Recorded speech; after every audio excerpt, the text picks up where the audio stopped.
नमस्कार, आप देख रहे हैं रफ्तार मीडिया और मैं आपके साथ प्रियंका मलिक हाजिर उत्तराखंड की तमाम छोटी बड़ी खबरें लेकर। खबरों का रुख करेंगे, लेकिन उससे पहले एक नजर हेडलाइंस पर।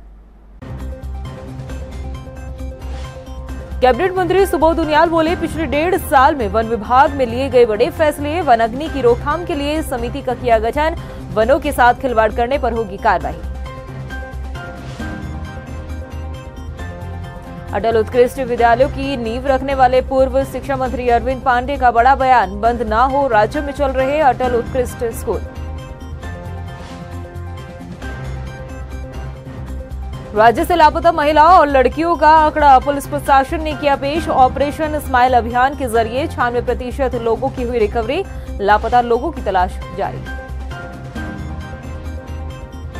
और 2 स्मार्ट सिटी के अधूरे कार्यों से जनता हो रही परेशान। जिलाधिकारी सोनिका बोले, सिर्फ 8.5 किलोमीटर सड़क बनने का काम है अधूरा, जल्द होंगे बाकी कार्य। हेडलाइंस के बाद बुलेटिन में खबरें विस्तार से। कैबिनेट मंत्री सुबोध उनियाल ने अपने विभागों में किए गए अब तक के सभी कार्यों को लेकर जानकारी देते हुए उन्होंने बताया कि वन विभाग में पिछले 1.5 साल में कई बड़े फैसले ले लिए गए हैं। वन अग्नि की घटनाओं को रोकने के लिए ग्राम प्रधान की अध्यक्षता में वन प्रबंधन समिति का गठन किया गया है, जो कि जंगलों पर जो आग लग जाती है उन्हें काबू पाने का काम करेंगे। इसके साथ ही वन पंचायत में फलदार पेड़ लगाए जाने की योजना पर भी काम किया जा रहा है। इसके अलावा उन्होंने बताया कि अब अगर किसी के मकान को भालू की तरफ से क्षतिग्रस्त कर दिया जाता है तो उनको हाथी के नुकसान के बराबर ही मुआवजा दिया जाएगा। साथ ही वनों के साथ खिलवाड़ करने वालों के खिलाफ भी सख्त कार्रवाई की जा रही है। और वन्य जीवों के हमले में इंसान की मृत्यु पर परिजनों को 6 लाख का मुआवजा बढ़ा दिया गया है। पहली बार हमने इस राज्य में ये किया है कि हर ग्राम सभा में ग्राम प्रधान की अध्यक्षता में वन प्रबंधन समिति, फॉरेस्ट फायर मैनेजमेंट कमेटी, जिसके अध्यक्ष ग्राम प्रधान होंगे, वन पंचायत के सरपंच, महिला मंगल दल के अध्यक्ष, युवक मंगल दल के अध्यक्ष और राजस्व और वन विभाग के कर्मचारी उस समिति के सदस्य होंगे। वन विभाग का कर्मचारी उसका सदस्य सचिव होगा। और इसको पहले फेज में हमने उन जगहों को चिन्हित किया जिन जगहों पर वन अग्नि की घटनाओं की फ्रीक्वेंसी ज्यादा थी। उत्तराखंड में अटल उत्कृष्ट विद्यालयों के भविष्य पर खतरा मंडरा रहा है। हालात ऐसे हैं कि मौजूदा शिक्षा मंत्री धन सिंह रावत ने शिक्षक संगठन की मांग पर अटल उत्कृष्ट विद्यालयों की मान्यता को लेकर कैबिनेट में विचार विमर्श करने का फैसला लिया है। वहीं अटल उत्कृष्ट विद्यालयों की नींव रखने वाले पूर्व शिक्षा मंत्री अरविंद पांडे का ये भी कहना है कि अटल उत्कृष्ट विद्यालयों को लेकर अब आगे इन विद्यालयों को बंद ना किया जाए।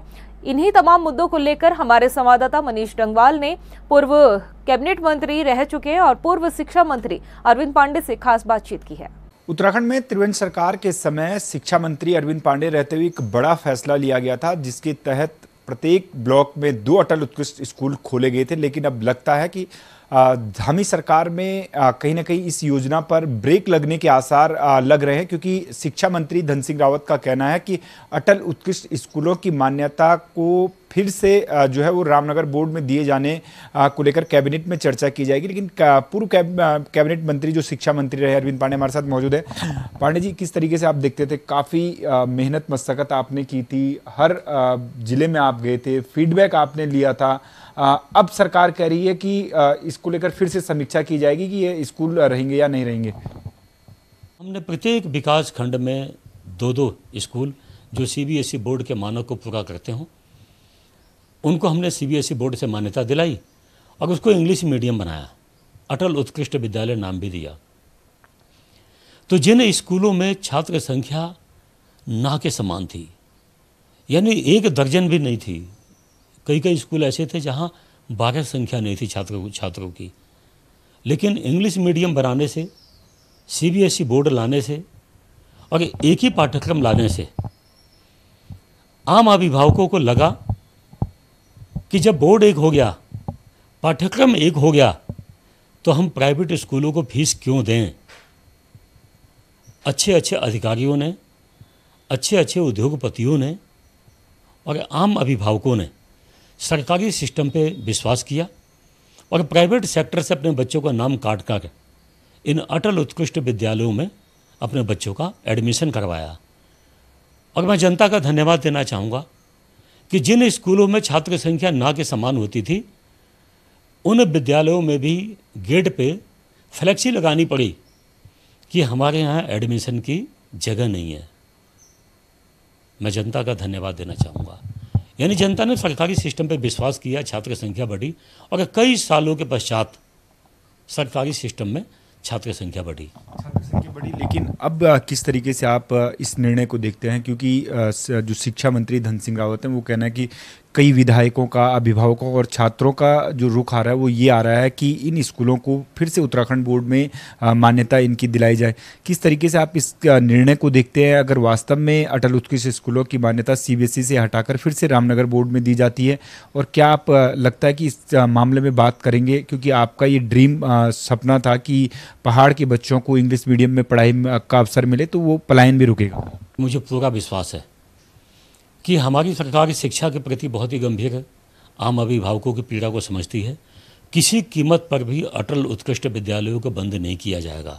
मुझे लगता है कि जो कमियां हैं, हमारा बहुत बड़ा प्रयोग है, कुछ इसमें कमियां होंगी, उन कमियों की समीक्षा करते हुए उनको ठीक करने की आवश्यकता है। हमको लगता है जो अध्यापक हैं हिंदी मीडियम के हैं, इसमें इनका दोष नहीं है। हमारे उन अभिभावकों को जो इंग्लिश मीडियम पढ़ाने में सक्षम है, उनको इस सिस्टम में डालना चाहिए।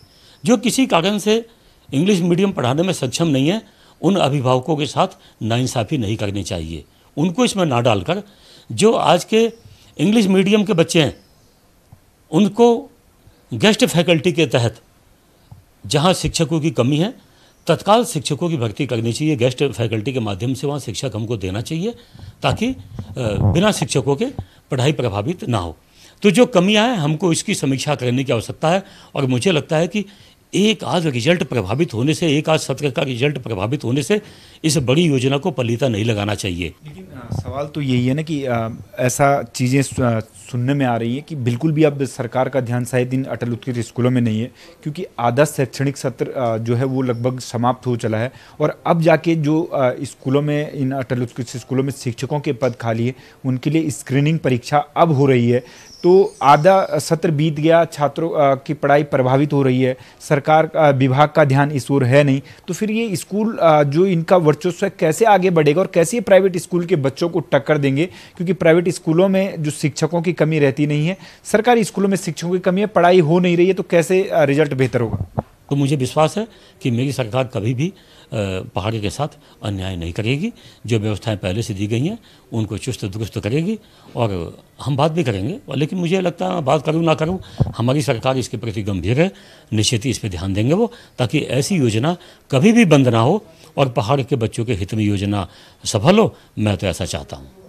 सवाल ये कि शिक्षक संगठन ने जो मांग की है उसे किस रूप में आप देखते हैं? क्या सरकार शिक्षक संगठन के दबाव में आकर ये बात कह रही है कि हम इन स्कूलों की बहाली को लेकर कैबिनेट में विचार करेंगे, क्योंकि शिक्षक संगठन से ये मांग उठी है? नहीं मनीष जी, शिक्षक संगठन ने कहीं भी नहीं कहा कि अटल उत्कृष्ट विद्यालय बंद किया जाए। मैं शिक्षक संगठन के सभी पदाधिकारियों का मैं धन्यवाद दूंगा। उन्होंने ये कहा है कि प्राइवेट सेक्टर के कंपटीशन में हम खड़े हैं, तो बिल्कुल CBSE बोर्ड के जो स्कूल हैं, हमको सुविधाएं मुहैया कराई जाए, सभी विषयों के शिक्षक उपलब्ध कराए जाएं।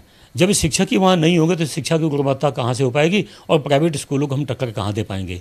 ये शिक्षक संगठन के साथियों ने कहा है, मैं उनका धन्यवाद देता हूँ।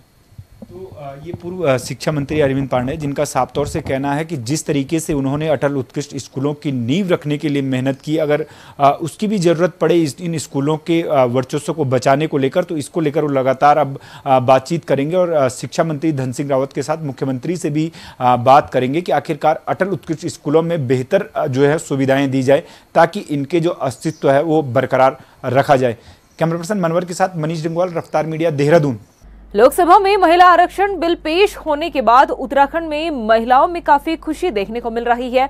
महिलाएं प्रधानमंत्री नरेंद्र मोदी का आभार भी व्यक्त कर रही हैं। ऐसे में चलिए आपको बता दें कि महिला आरक्षण बिल पास होने के बाद उत्तराखंड विधानसभा में महिलाओं की भागीदारी कितनी बढ़ेगी और राजनीतिक रूप से महिलाएं कितनी मजबूत होंगी।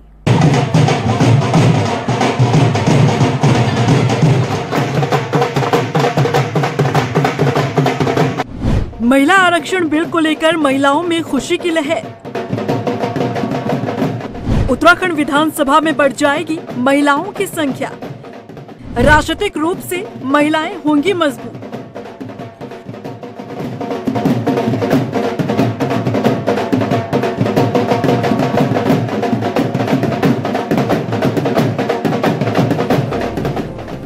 ढोल नगाड़ों पर थिरकती ये महिलाएं आज जश्न मना रही हैं, आपस में खुशियां बांट रही हैं, क्योंकि लोकसभा में महिला आरक्षण बिल पेश किया गया, जिससे अब संसद में महिलाओं की भागीदारी बढ़ने वाली है। इसी के साथ राजनीतिक तौर पर भी महिलाओं को मजबूती मिलने वाली है। महिला आरक्षण बिल लोकसभा में पेश होने की खुशी उत्तराखंड में भी देखी जा रही है।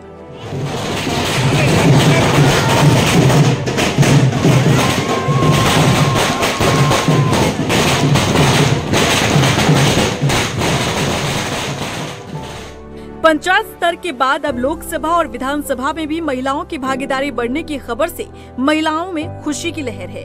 बात अगर उत्तराखंड की करें तो उत्तराखंड में भले ही महिलाओं की भागीदारी सियासी रूप से कम हो, लेकिन वोट के मामले में महिलाएं बढ़ चढ़कर अपने मत का प्रयोग करती रही हैं। वहीं अगर बात उत्तराखंड राज्य आंदोलन की करें तो उत्तराखंड राज्य आंदोलन में भी महिलाओं की बड़ी भूमिका रही और महिलाओं के आंदोलन के कारण ही उत्तराखंड राज्य मिला। राज्य आंदोलन में शामिल महिलाएं भी महिला आरक्षण बिल से खुश नजर आ रही हैं। तो ये बिल जो है, ये महिला आरक्षण का जो बिल है, मातृशक्ति को मजबूत करने के लिए हमारा एक मील का पत्थर साबित होगा। और 27 साल से इसी की जो है लड़ाई लड़ी जा रही थी, जो आज इतने साल बाद आकर मोदी सरकार ने जो है कैबिनेट ने वो पास कर दिया है। और मुझे पूरी उम्मीद है कि इस बार ये बिल जो है पूरा पास होकर जो है ये विधेयक हमारा पास हो जाएगा। अगर ये एक सही तरीके से ये बिल आता है तो महिलाओं को सभी को बराबर का मौका मिलना चाहिए। ऐसा नहीं होना चाहिए कि जो लोग ऑलरेडी सत्ता में हैं या जो ऑलरेडी पॉलिटिक्स में हैं, सिर्फ उन्हीं के फैमिली मेंबर्स को, उन्हीं की फैमिली की महिलाओं को आगे किया जाए। और मुझे लगता है कि अगर इससे महिलाएं भी अपने हक के लिए जागरूक होंगी और एक अच्छा अमाउंट जो है महिलाओं का वो संसद भवन तक, विधानसभाओं तक पहुँचेगा। महिला आरक्षण बिल पास होने के बाद आखिर उत्तराखंड विधानसभा की तस्वीर किस तरह से बदलेगी और लोकसभा में महिलाओं की कितनी भागीदारी रहेगी, ये समझिए। उत्तराखंड में 2 महिला सांसद लोकसभा तक पहुंचेंगी, तो वहीं 23 महिलाएं उत्तराखंड विधानसभा तक चुनकर पहुंचेंगी। इसी को लेकर बीजेपी महिला मोर्चा की महिलाएं काफी खुश हैं और प्रदेश कार्यालय में महिलाओं ने जहां ढोल नगाड़ों पर थिरकते हुए महिला आरक्षण विधेयक पेश होने पर खुशी जताई, तो वहीं एक दूसरे का मुंह मीठा भी करवाया। नई संसद में एक नई ऊर्जा के साथ मातृशक्ति के लिए जो सम्मान मिला है, उसके लिए मोदी जी का आभार। और उत्तराखंड की अगर हम बात करें तो उत्तराखंड राज्य को पाने के लिए यहाँ की महिलाओं ने बहुत कुछ अपना न्योछावर किया था। इसको मैं शगुफे के रूप में देखती हूँ, इसको मैं एक और चुनावी जुमला या चुनावी पुलाव के रूप में देखती हूँ। ये कांग्रेस का पौधा है, ये कांग्रेस ने लगाया था, ये स्वर्गीय राजीव गांधी जी का विजन था, जिसकी वजह से आज 30 लाख जो चुने हुए जनप्रतिनिधि हैं लोकल बॉडीज के, उनमें से 15 लाख ग्रामीण अंचल की महिलाएं हैं। तो हमने तो सच कर दिखाया। हमारे पास नंबर गेम्स नहीं थे और रीले रेस की तरह जो पिछली सरकारें अधूरा काम छोड़कर जाती हैं, नई सरकारों का दायित्व होता है उनको आगे बढ़ाना। पिछले 9 सालों में, 9.5 सालों में पूर्ण बहुमत होने के बावजूद मोदी जी ने कभी इस ओर ध्यान ही नहीं दिया। लोकसभा में महिला आरक्षण बिल पेश हो चुका है, लेकिन इसे अभी पास होना बाकी है। आखिर कब से इसका लाभ महिलाओं को मिलेगा, इसे लेकर संशय बरकरार है। महिला आरक्षण विधेयक पेश होने को लेकर जहां केंद्र की मोदी सरकार को बधाइयां मिल रही हैं, तो वहीं देखना होगा कि आखिर महिला आरक्षण विधेयक को कानून की शक्ल कब मिलती है। रफ्तार मीडिया के लिए देहरादून से मनीष जंगवाल के साथ ब्यूरो रिपोर्ट।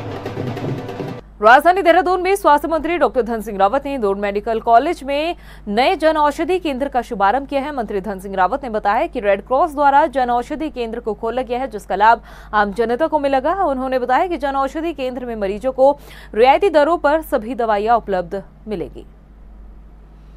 देखिए, आज रेड क्रॉस संस्था के द्वारा हमारे मेडिकल कॉलेज में जन औषधि केंद्र का शुभारंभ किया गया है और अभी तक रेड क्रॉस के पास 4 जन औषधि केंद्र हो गए हैं। यहाँ पे 25% से लेकर 80% तक की दवाई पे सब्सिडी भारत सरकार भी देती है। और मैं ये कह सकता हूँ कि अब हमारे जितने भी मेडिकल कॉलेज हैं और डिस्ट्रिक्ट हॉस्पिटल हैं, वहाँ पे अब सभी जगह हम जन औषधि केंद्र खोल रहे हैं ताकि गरीब लोगों को बड़ी राहत मिलने का काम हो जाएगा। वैसे तो हमारे राज्य में 270 जांचें फ्री हैं, दवाइयाँ भी फ्री हैं, आयुष्मान में इलाज भी सबका फ्री है। क्राइम के लिहाज से तमाम प्रदेश के मुकाबले उत्तराखंड की गिनती बेहतर प्रदेशों में होती है, लेकिन अब शांत वादियों वाले उत्तराखंड में क्राइम का ग्राफ लगातार बढ़ता जा रहा है। महिला सुरक्षा के मामले में भी प्रदेश पिछड़ रहा है। ऐसा हम नहीं बल्कि आरटीआई के जरिए जो रिपोर्ट सामने आई है उसमें उत्तराखंड से महिलाएं और लड़कियों के गायब होने को लेकर बड़ा खुलासा किया गया है। हालांकि इसे लेकर पुलिस प्रशासन ने भी कुछ आंकड़े पेश किए हैं जो पुलिस के एक्टिवनेस को बता रहे हैं। उत्तराखंड से गायब हो रही महिलाएं, हर साल लापता हो रही हजारों लड़कियां। आरटीआई में हुआ बड़ा खुलासा, आखिर कहां गई महिलाएं और लड़कियां? महिला सुरक्षा के मामले में उत्तराखंड शांत प्रदेशों में गिना जाता रहा है, लेकिन आरटीआई के जरिए जो रिपोर्ट सामने आई है वो वाकई में चौंका देने वाली है। जिस प्रदेश को सुरक्षित माना जाता रहा है, उसी प्रदेश में हर साल हजारों की संख्या में महिलाएं और लड़कियां लापता होती रही हैं। ये हम नहीं कह रहे हैं, बल्कि आरटीआई की रिपोर्ट में ये खुलासा हुआ है। आंकड़ों के लिहाज से यदि बात करें तो हाल ये है कि उत्तराखंड से हजारों लड़कियां और महिलाएं लापता होती रही है। जनवरी 2021 से लेकर मई 2023 तक का आंकड़ा सामने रखा गया। बीते सालों में 3,854 महिलाएं और 1,134 लड़कियां लापता हुई। उत्तराखंड के 13 जिलों में साल 2021 में 1,494 महिलाएं, 404 लड़कियां गायब हुई। साल 2022 में 1,632 महिलाएं और 425 लड़कियां लापता हुई। साल 2023 में मई तक 728 महिलाएं तो वहीं 305 लड़कियां गायब हुई। ये आंकड़े बताने के लिए काफी हो जाते हैं कि शांत माहौल वाले उत्तराखंड में आखिर महिलाएं और लड़कियां कितनी असुरक्षित हो गई हैं। हालांकि आरटीआई से हुए खुलासे के बाद पुलिस प्रशासन ने भी कुछ आंकड़े पेश किए हैं, जिसमें बताया गया कि जो महिलाएं और लड़कियां उत्तराखंड से लापता हुई हैं, उनमें से अधिकतर को ढूंढ निकाला गया है। पुलिस प्रशासन ने पिछले 23 सालों में गुमशुदा लोगों के आंकड़े पेश करने के साथ ही साल 2021 से मई 2023 के आंकड़े पेश किए हैं और बताया कि अब तक कितनी महिलाओं और लड़कियों को ढूंढ निकाला गया है। पिछले 23 सालों में गुमशुदा लोगों को काफी हद तक बरामद किया गया। ऑपरेशन स्माइल अभियान के जरिए लोगों को बरामद किया गया। 2021 से मई 2023 में लापता लड़कियों और महिलाओं की संख्या 4,988 थी, जिनमें से 4,003 महिलाओं और लड़कियों को बरामद किया गया। केवल 985 महिलाओं और लड़कियों का पता नहीं लग पाया है। उत्तराखंड पुलिस इस मामले में बहुत ही संवेदनशील है और हमारे आंकड़े जो हैं वो देश के टॉप मोस्ट में से हैं। पिछले 23 सालों में जितने लड़के बालक गायब हुए हैं उसके 96% हमने रिकवर करे और इसी तरह बालिकाएं जितनी गायब हुई उनकी भी 96% रिकवरी है। महिलाओं की 90% रिकवरी है। और हम लोग पिछले 8 साल से हर साल 1-2 महीने का ऑपरेशन स्माइल चलाते हैं। उसमें देश भर के कोने कोने से ढूंढ के लाते हैं। हमारे जितने ये सुधार गृह होते हैं वहाँ पे जाते हैं, जितने अनाथालय इस तरह की जितनी भी लोकेशन है सब पे हमारी टीमें जाती हैं। हर साल हजारों की संख्या में महिलाओं और लड़कियों का उत्तराखंड से अचानक गायब होना वाकई में चिंता का विषय है, लेकिन जो आंकड़ा पुलिस प्रशासन की तरफ से जारी किया गया है उसे लेकर पुलिस की कार्यप्रणाली सराहनीय है। ऑपरेशन स्माइल के जरिए पुलिस लापता लोगों की तलाश में जुटी है। उम्मीद है जिन लोगों तक पुलिस नहीं पहुंच पाई है जल्द ही उनकी तलाश भी पूरी की जाए और फिर से क्राइम फ्री उत्तराखंड बनाया जा सके। रफ्तार मीडिया के लिए देहरादून से हिमांशु चौहान के साथ ब्यूरो रिपोर्ट। राजधानी देहरादून में 2019 से स्मार्ट सिटी के कार्य किए जा रहे हैं, मगर अभी तक स्मार्ट सिटी के काम पूरे नहीं हो पाए। अधूरे कामों की वजह से आम जनता बेहद परेशान है। शहर भर में खुदी हुई सड़कों की वजह से लोगों को धूल मिट्टी से होकर गुजरना पड़ रहा है, मगर जिलाधिकारी का कहना है कि शहर की सिर्फ 8.5 किलोमीटर सड़क स्मार्ट सिटी के अंतर्गत बनाई जा रही है, जिस पर स्मार्ट सिटी का काम आखिरी चरण में चल रहा है। इसके साथ ही उन्होंने कहा है कि शहर की अन्य सड़कों पर काम PWD द्वारा कराया जा रहा है। तो मैं जैसे पहले भी बताती आई हूँ, शहर में जो 8.5 किलोमीटर की रोड है हमारी स्मार्ट सिटी की, बस वही कार्य अपूर्ण है आज की तारीख में और उसका कार्य तेजी से चल रहा है। सभी रोड पे आप देखेंगे कार्य चल रहा है। इसके अलावा जो शहर में काम चल रहे हैं वो PWD के द्वारा, जैसे रिस्पना की रोड हो गई, रिस्पना वाले एरिया हो गया, जोगी वाला शहर वाली रोड हो गई, वो सारे जो है वो PWD ऋषिकेश की विंग के द्वारा किए जा रहे हैं। इसके अलावा कुछ कार्य यूएसडीए द्वारा और कुछ कार्य अन्य एजेंसी द्वारा किए जाएंगे। इसके साथ ही देहरादून में क्लेमेंट टाउन थाने में ध्वस्त की गई कोठी एक बार फिर से चर्चाओं में बनी है। दरअसल रजिस्ट्रार ऑफिस में दस्तावेजों के साथ हुई छेड़छाड़ करने वाले मुख्य आरोपी केपी सिंह के तार इस कोठी से भी जुड़े। आपको बता दें कि साल 2022 में आरोपी केपी सिंह ने रिटायर्ड आर्मी अधिकारी की कोठी पर बुलडोजर चलाकर उसके सामान को दूसरी जगह पर शिफ्ट कर दिया था। मामला जब क्लेमेंट टाउन थाने पहुंचा तो पुलिस ने मुख्य आरोपी सहित 8 लोगों पर मुकदमा दर्ज किया था। डकैती सहित कई धाराओं में मुकदमा दर्ज किया गया था। पुलिस ने 7 आरोपियों को जेल भेजा, लेकिन केपी सिंह को नोटिस तामील करवा कर छोड़ दिया गया। पुलिस की अब इस कार्रवाई पर सवाल उठ रहे हैं। ऐसे में एसएसपी अजय सिंह ने मामले की जांच एसआईटी को सौंप दी है। क्लेमेंट टाउन में कोठी तोड़ने के मामले में मुकदमा दर्ज था और जो बाद में उच्च अधिकारियों के संज्ञान में आने के बाद इसमें विभिन्न डकैती की धाराएं भी लगी थी। विवेचना में जो तथ्य आए थे उसमें जो अभी जानकारी मिली है कि इसमें जो कंवरपाल केपी सिंह जो अभी जिस पर विगत काफ़ी सारे मुकदमे फ्रॉड के लिखे गए जिसके एसआईटी जांच करी, उसका भी उसमें नाम था और वो कम धाराओं में मतलब 420 की धाराओं में उसको 41A का नोटिस दिया गया था। चूँकि ये प्रकरण अभी संज्ञान में आया है और ये क्लेमेंट टाउन का प्रकरण पिछले वर्ष का था, तो उसका परीक्षण करने के लिए जो ये इशू आया उसका परीक्षण करने के लिए भी एसआईटी जो हमारी वर्तमान में ये धोखाधड़ी की जाँच कर रही है उनको रिफर कर दिया गया है। सिलाकुई स्थित दोन बिजनेस कॉलेज में छात्र के साथ हुई रैगिंग और फिर कॉलेज परिसर में छात्रों द्वारा किए गए हंगामे के बाद अब एसएसपी ने इस मामले में संज्ञान लिया है। सिलाकुई थानाध्यक्ष की तहरीर के बाद 150 से 200 अज्ञात छात्रों के खिलाफ मुकदमा भी पंजीकृत किया गया है। इसके साथ ही पूरे मामले में कॉलेज प्रबंधन की लापरवाही भी सामने आ रही है। एसएसपी का कहना है कि जो मार पिटाई का वीडियो वायरल हो रहा है वो 2 दिन पुराना है। पीड़ित छात्र ने कॉलेज प्रबंधन को शिकायत की थी, जिसके बाद कॉलेज प्रबंधन ने आरोपी छात्रों के साथ ही पीड़ित छात्र और उसे बचाने वाले सभी छात्रों को भी सस्पेंड कर दिया, जिसके चलते ये हंगामा हुआ है। ऐसे में कॉलेज प्रबंधन की बड़ी लापरवाही सामने आ रही है। लेकिन इसी दौरान कोई ऐसा वायरल वीडियो हुआ जिससे छात्र उत्तेजित हो गए, उनके द्वारा इस तरह का बलवा किया गया। उसमें थानाध्यक्ष की तरफ से इसमें बलवे की और पुलिस सरकारी कार्य में बाधा और हमले की जो है अपनी तरफ से तहरीर लिखाई गई, जिसमें 150 से 200 छात्रों अज्ञात छात्रों के विरुद्ध लिखाया गया। साथ ही साथ इसमें जो दून बिजनेस स्कूल के जो प्रशासक है इनके द्वारा भी पुलिस को ऐसी घटनाओं के बारे में पूर्व में नहीं बताया गया, जिससे इस तरह की लापरवाही के बाद ये घटना कारित हुई है। तो संबंधित विवेचना में इनको भी लिया जा रहा है कि क्यों किन परिस्थितियों में ऐसी घटना घटित हुई है। हल्द्वानी में 2 स्कूल बसें हादसे का शिकार होने के बाद अब प्रशासन काफी सख्त हो गया है। आपको बता दें कि सिटी मजिस्ट्रेट ऋचा सिंह ने प्रशासन और परिवहन विभाग की टीम के साथ चेकिंग करते हुए कार्रवाई की है। टीम ने स्कूल बस के अंदर सुरक्षा व्यवस्था के साथ ही दस्तावेजों की भी जांच की है। सिटी मजिस्ट्रेट ऋचा सिंह ने बताया कि हादसों पर लगाम लगाने के लिए स्कूल प्रबंधकों के साथ ही बस चालकों को परिवहन के सभी नियमों का पालन करने की सख्त हिदायत दी गई है। जिलाधिकारी महोदय का निर्देश प्राप्त हुआ था कि चूंकि स्कूल बसों की अभी परसों एक घटना यहाँ पर हुई और आज एक बस फिर गिर गई थी, और चूंकि जो स्कूल की टाइमिंग है उसमें बसों को चेक किया जाए कि क्या वो स्पीड में तो नहीं चल रहे हैं, बसों में फिटनेस है या नहीं है, सीट बेल्ट लगा रहे हैं नहीं लगा रहे हैं, संख्या कहीं बसों में जितनी मात्रा है जितने बच्चे बैठ सकते हैं उससे अधिक तो नहीं है। इन सभी चीज़ों को ध्यान में रखते हुए अभी पिछले 2-3 घंटे से अभियान यहाँ पर परिवहन विभाग के साथ चलाया जा रहा है। उधम सिंह नगर जिले में एसओजी टीम ने किच्छा रोड स्थित एक यार्ड पर छापेमारी की है, जहां सैकड़ों वाहन खड़े हुए मिले। इस यार्ड में वो वाहन पाए गए जिनकी किस्त नहीं चुकाई गई थी। किस्त न चुकाने पर उन लोगों से वाहन छीन लिए गए और उन्हें वहां पर खड़ा किया गया है। एसएसपी मंजू नाटीसी ने इन सभी गाड़ियों की जांच के आदेश दिए। साथ ही जिस जमीन पर ये यार्ड चलाया जा रहा था उसके नियमों की जांच की भी बात कही गई है। आपको बता दें कि अभी हाल ही में एक युवक को तलवार से मारकर उसे गंभीर रूप से घायल किया गया था। किस्त ना चुकाने पर उसकी बाइक को छीनने की कोशिश की गई थी और उसी दौरान इस घटना में यार्ड के कर्मचारी भी शामिल थे, जिसके बाद से पुलिस प्रशासन अलर्ट है।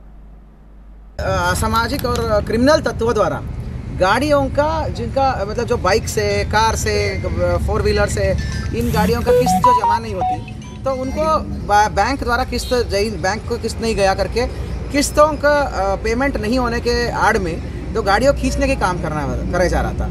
इसमें यह भी शिकायतें आ रही थी कुछ लोगों द्वारा, स्थानीय लोगों द्वारा बताया जा रहा था उनके किस्त पूरे हैं, तब भी कुछ इन लोगों द्वारा अवांछनीय तत्वों द्वारा इनको लूट लाट के गाड़ियों को बल प्रयोग करके यहाँ पे ला के दाखिल किया गया था और उसके बाद पार्ट्स भी बदलते थे करके कुछ लोगों द्वारा ऐसे ही मौखिक रूप से सूचना आया था।